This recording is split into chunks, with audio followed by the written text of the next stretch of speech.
Welcome to tea news. నేను సింధు రైక. Updates చూసే ముందు హెడ్లైన్స్ చూద్దాం. వ్యాపారుల చేతిలో రైతుల నిలువు దోపిడీ, వ్యవసాయ మార్కెట్లలో తీరుమారని ధాన్యం కొనుగోళ్లు.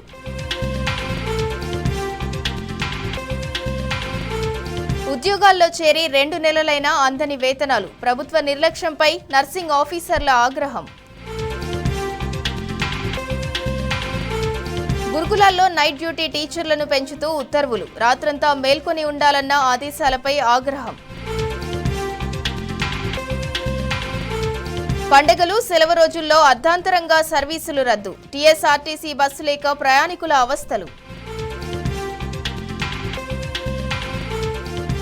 విపరీతంగా పెరిగిన నిరుద్యోగం, ధరల మోత ఎన్నికలపై ప్రభావం చూపుతుందన్న సిఎస్డిఎస్ లోక్నీతి సర్వే. ఈ ఏడాది కాస్త ముందుగానే నైరుతి రుతుపవనాలు, అధిక వర్షపాతం నమోదవుతుందని వాతావరణ శాఖ అంచనా. జనగామ మార్కెట్లో ధాన్యం కొనుగోళ్ల తీరు మారలేదు. వ్యాపారుల చేతిలో రైతులు నిలువు దోపిడీకి గురవుతున్నారు. సాక్షాత్తు సీఎం రేవంత్ రెడ్డి స్పందించినా ధాన్యానికి మద్దతు ధర దక్కలేదు.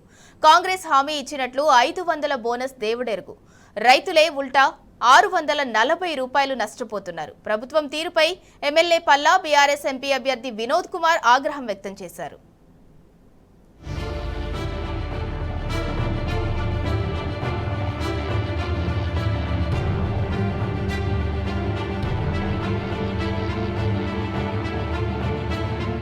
ధాన్యం కొనుగోళ్ల విషయంలో ప్రభుత్వం చిత్తశుద్ధి ఏంటో తెలిసిపోయింది. జనగామ మార్కెట్ కమిటీ అధికారులు వ్యాపారులతో కుమ్మకై రైతుల కష్టాన్ని తక్కువ చేసే ప్రయత్నం చేస్తే సహించేది లేదని సాక్షాత్తు సీఎం రేవంత్ రెడ్డి ట్విట్టర్ వేదికగా హెచ్చరించినా రైతులకు న్యాయం జరగడం లేదు. ముఖ్యమంత్రి స్పందించి జిల్లా అధికార యంత్రాంగాన్ని అప్రమత్తం చేసినా మార్కెట్లో ధాన్యం కొనుగోళ్ల తీరు మారలేదు. వ్యాపారుల దోపిడీ ఆగలేదు. జనగామ వ్యవసాయ మార్కెట్లో వ్యాపారులు ధాన్యం ధర తగ్గించి కొనుగోలు చేస్తున్నారంటూ రైతులు ఆందోళన దిగిన నేపథ్యంలో స్వయంగా ముఖ్యమంత్రి స్పందించినప్పటికీ గురువారం మార్కెట్లో క్వింటా ధాన్యానికి వ్యాపారులు పెంచిన ధర కేవలం 30 రూపాయలు మాత్రమే. ఈనాం ఆన్లైన్ ట్రేడింగ్ లో 1530కు ధాన్యం కొనుగోలు చేసిన వ్యాపారులు ముఖ్యమంత్రి జోక్యం చేసుకుని అధికార యంత్రాంగాన్ని అప్రమత్తం చేసిన మద్దతు ధర క్వింటాలకు 2200కు బదులుగా 1560కి మాత్రమే కొనుగోలు చేశారు.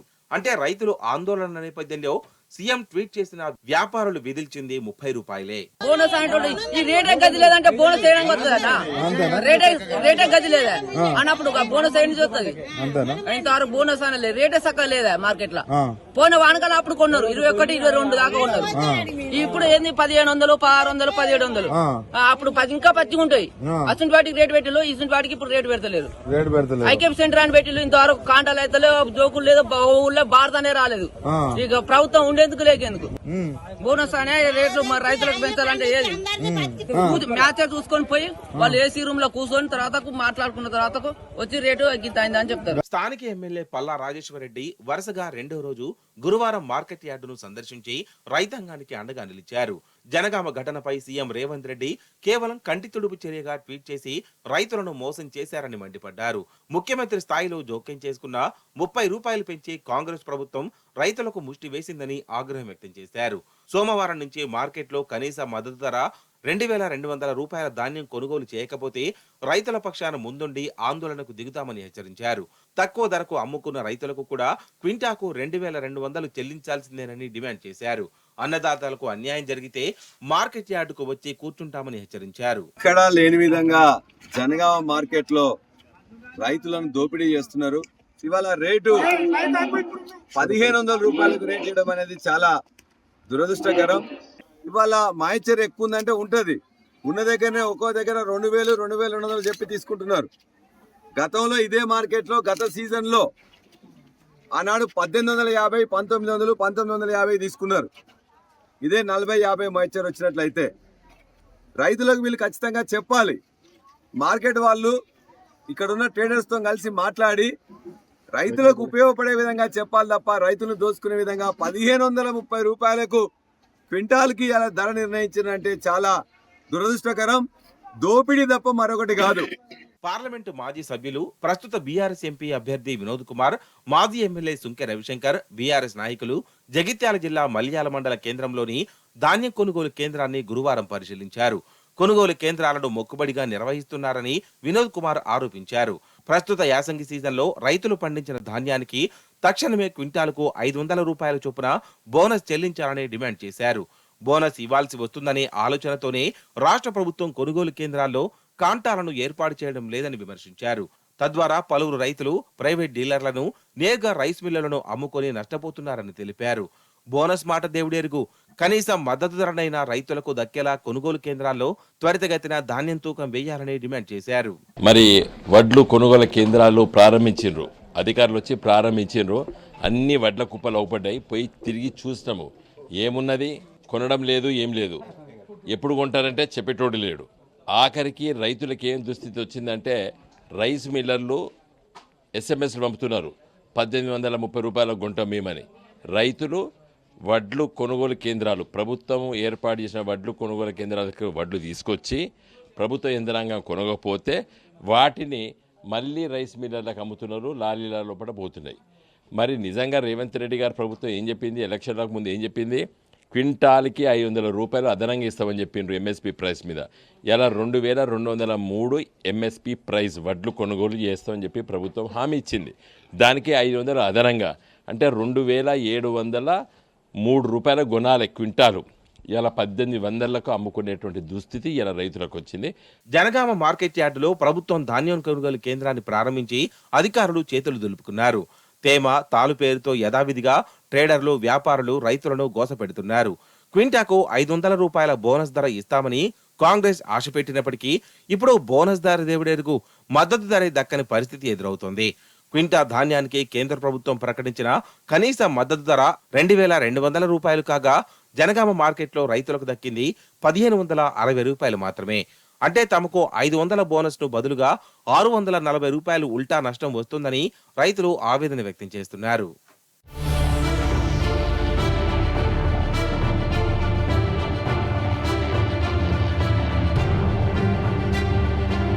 సాగునీరు విడుదల చేయాలంటూ నిర్మల్ జిల్లా కడెం మండలంలోని లింగాపూర్ గ్రామ రైతులు రోడ్డెక్కారు. వరి పంట పొట్ట దశకు వచ్చిన సమయంలో సాగునీరందక పంటలు ఎండిపోతున్నాయని వాపోతున్నారు. వెంటనే సదర్మాట్ కెనాల్ ద్వారా సాగునీరు విడుదల చేయాలని రైతులు ప్రధాన రహదారిపై రాస్తా రోకోకు దిగారు. రైతులను మోసం చేసే పాలకులు ఎప్పటికీ బాగుపడరని ఆగ్రహం వ్యక్తం చేస్తున్నారు.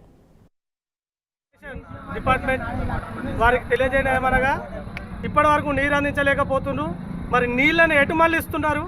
మాకు నోట్లకు వచ్చిన పంటకు నీరు అందించకపోతున్నారు. మాకు ఒక 45 రోజులు నీరు అందిస్తే మా పంట మాకు చేతికి వస్తుంది. కావున దయచేసి నీరును వెంటనే విడుదల చేయాలని డిమాండ్ చేస్తున్నాము. ఈరోజు వరి దశ చివరి దశకు వచ్చింది. మొన్న 1 తారీఖు నాడు సదర్మాట్ కెనాల్ పూర్తిగా బంద్ అయిపోయింది. సదర్మాట్ కెనాల్ కింద 14 గ్రామాల రైతులు ఉన్నారు. 18,000 ఎకరాల పార్కం ఉన్నది. ఈరోజు వరి చివరి దశకు వచ్చింది. కెనాల్ అనేది పూర్తిగా బంద్ అయింది. దీని ద్వారా రైతులు పెద్ద ఎత్తున నష్టపోయే ప్రమాదం ఉన్నది. కాబట్టి అధికారులు స్పందించి ఈ యొక్క సంవత్సరము పూర్తి స్థాయిలో వర్షాలు పడ్డా 2 పంటలకు నీరివ్వడంలో ప్రభుత్వం పూర్తిగా విఫలమైందని తెలియజేస్తున్నాము. రేపు లేక ఎల్లుండి కెనాల్ విడుదల చేసి రైతులను కాపాడకపోతే పెద్ద ఎత్తున ఉద్యమిస్తామని హెచ్చరిస్తున్నాం. ఎకరానికి ఒక 20,000 వరకన్నా నష్టపోయే అవకాశం ఉన్నది.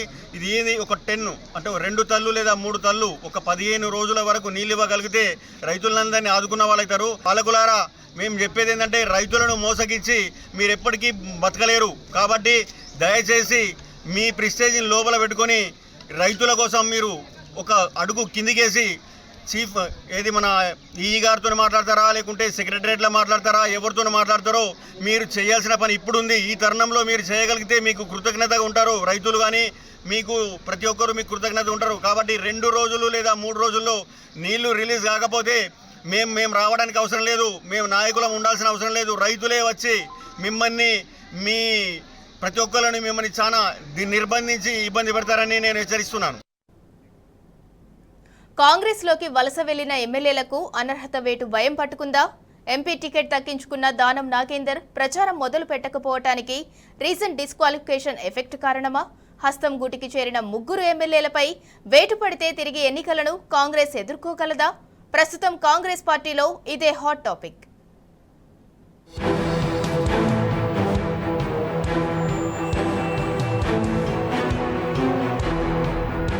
కాంగ్రెస్ లోకి జంపైన ముగ్గురు ఎమ్మెల్యేలకు డిస్క్వాలిఫికేషన్ టెన్షన్ పట్టుకుంది. ఓవైపు ఏఐసీసీ ప్రకటించిన మేనిఫెస్టోలో 10వ షెడ్యూల్ను పరిరక్షిస్తామని, పార్టీ ఫిరాయించిన వారి సభ్యత్వం కోల్పోయేలా చట్టం చేస్తామని కాంగ్రెస్ ప్రకటించింది. అందుకు భిన్నంగా మేనిఫెస్టో ప్రకటించిన సభ వేదికపైనే పార్టీ ఫిరాయించిన ఎమ్మెల్యేలు ఉన్నారు. మరోవైపు పార్టీ ఫిరాయించిన ఎమ్మెల్యేలపై అనర్హత వేటు వేయాలని బీఆర్ఎస్ పట్టుపడుతోంది.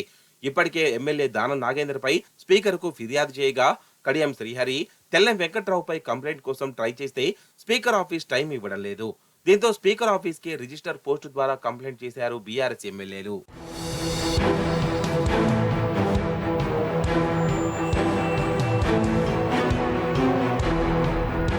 అటు దానం నాగేంద్రపై అనర్హత వేటు వేసేలా చర్యలు తీసుకోవాలని కోర్టుకు వెళ్లింది బీఆర్ఎస్. సోమవారం కోర్టులో విచారణ జరగనుంది. అయితే వలస వెళ్లిన ఎమ్మెల్యేలకు అనర్హత వేటు టెన్షన్ పట్టుకుంది.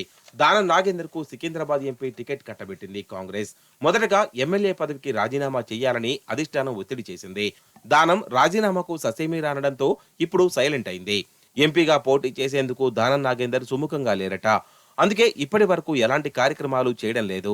దానం పలుమార్లు పార్టీ నేతలతో తనకు పోటీ చేయడం ఇష్టం లేదని చెప్తున్నారట. దానం కాని పక్షంలో మాజీ మేయర్ బొంతు రామ్మోహన్ పేరు పరిశీలించే ఛాన్స్ ఉంది.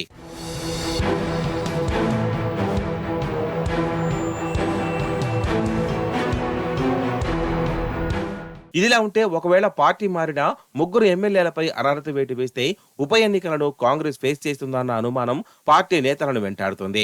ఎందుకంటే పార్లమెంటు ఎన్నికల గెలుపు కోసం సీఎం రేవంత్ నానా తంటాలు పడుతున్నారు. తన సొంత నియోజకవర్గమైన పాలమూరు సీటు చేజారే పరిస్థితి ఉందట. సర్వేలన్నీ కాంగ్రెస్ కు ప్రతికూలంగా ఉండడంతో రేవంత్ ప్రజలను ప్రొవోకేట్ చేస్తున్నాడని సొంత పార్టీ నేతలే ఆరోపిస్తున్నారు. అటు వలస నేతలను సీఎం రేవంత్ అందలం ఎక్కిస్తూ సొంత నేతలను పక్కకు పెట్టడం కూడా నేతలు జీర్ణించుకోవడం లేదు.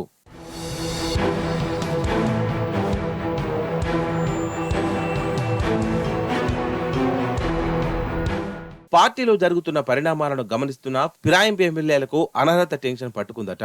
పార్టీలో అసంతృప్తికి తోడు ప్రజల్లో ప్రభుత్వంపై 4 నెలల్లోనే వ్యతిరేకత రావడం, పార్టీకి ప్రతికూల పరిస్థితులు తమ భవిష్యత్తుకు ముప్పు తెస్తుందన్న ఆందోళన వలస ఎమ్మెల్యేలో మొదలైందట.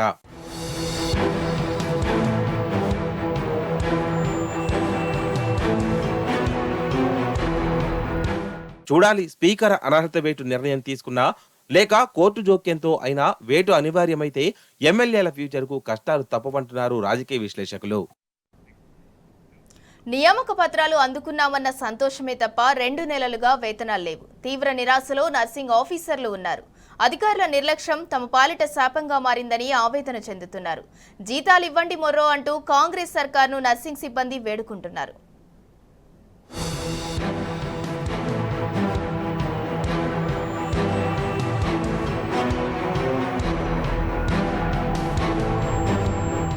వైద్యారోగ్య శాఖలో మొత్తం 6,856 మంది నర్సింగ్ ఆఫీసర్లకు జనవరి 31న ఎల్బీ స్టేడియంలో రాష్ట్ర ప్రభుత్వం అట్టహాసంగా నియామక పత్రాలు అందజేసింది. ఇంతవరకు బాగానే ఉన్నా ఆ తర్వాతే నర్సింగ్ ఆఫీసర్లు, స్టాఫ్ నర్సులకు కష్టాలు మొదలయ్యాయి. మొదటి జీతం తీసుకున్నామన్న సంతోషం వారికి ఇప్పటికీ దక్కలేదు. 2 నెలలుగా జీతాల కోసం వారు కండ్లు కాయలు కాసేలా ఎదురు చూస్తున్నారు.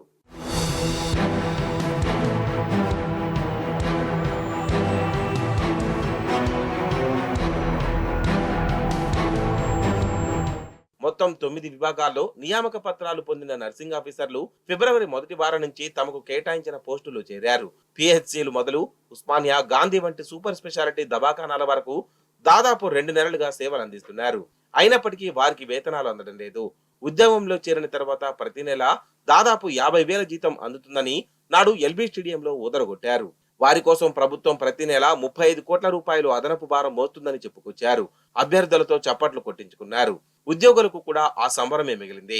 ఉద్యోగం వచ్చిందన్న సంతోషమే తప్ప జీతం తీసుకున్నామన్న ఆనందం వారికి లేకుండా పోయింది.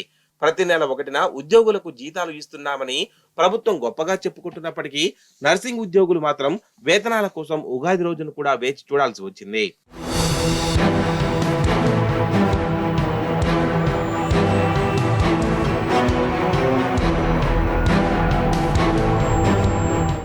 సాధారణంగా కొత్తగా నియమితులైన నర్సింగ్ సిబ్బంది నియామక ప్రక్రియను డైరెక్టర్ ఆఫ్ పబ్లిక్ హెల్త్ కార్యాలయం పర్యవేక్షించాల్సి ఉంటుంది. నియామక పత్రాలు అందుకున్న తర్వాత అభ్యర్థులు సంబంధిత దవాఖానా సూపరింటెండెంట్, డిఎంహెచ్ఓలను కలిసి వాటిని అందజేస్తారు.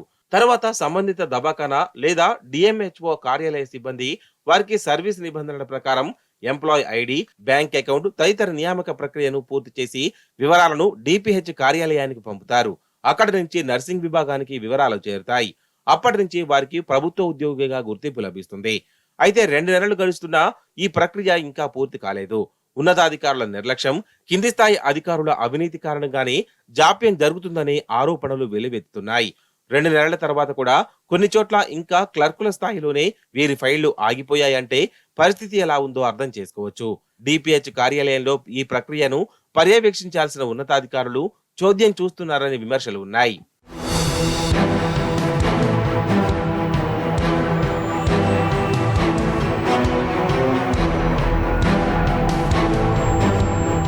ప్రభుత్వ ఉద్యోగంలో చేరిన తర్వాత జీతం అందడానికి 2-3 నెలలు పట్టడం కామన్ అంటూ ఉన్నతాధికారులు నిర్లక్ష్యంగా సమాధానం ఇస్తున్నారని కొత్తగా నియామకమైన నర్సింగ్ సిబ్బంది చెప్తున్నారు.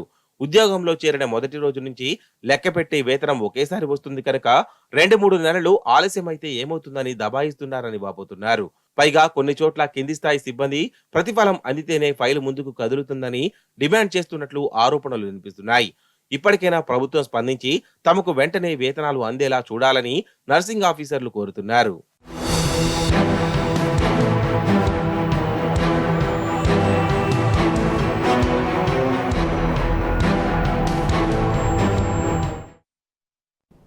ఇవి bulletin updates. Keep watching tea news.